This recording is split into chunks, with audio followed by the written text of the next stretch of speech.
L'immortalité de l'âme et l'universalité de l'enseignement des esprits.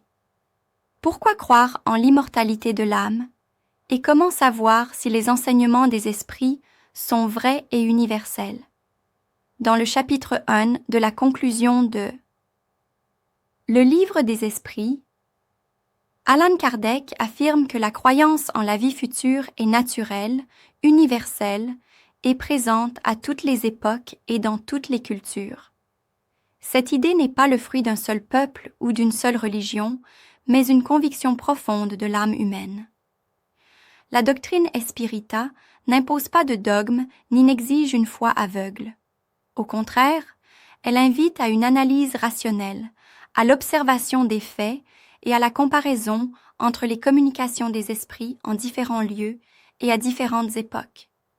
C'est de l'universalité des enseignements que découle son autorité morale et sa vérité. L'espiritisme n'invente pas l'idée de l'âme immortelle. Il la confirme sur la base de milliers de manifestations médiumniques cohérentes provenant d'esprits ayant vécu dans différentes conditions, cultures et époques.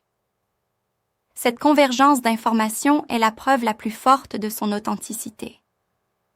Tout comme la science progresse par la répétition des phénomènes dans diverses conditions, la science spirite s'appuie également sur l'observation et le consensus entre les esprits supérieurs.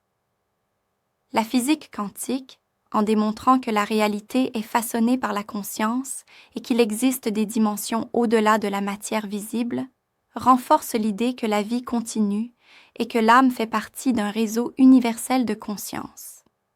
Vous êtes-vous déjà demandé s'il existe une vie après la mort?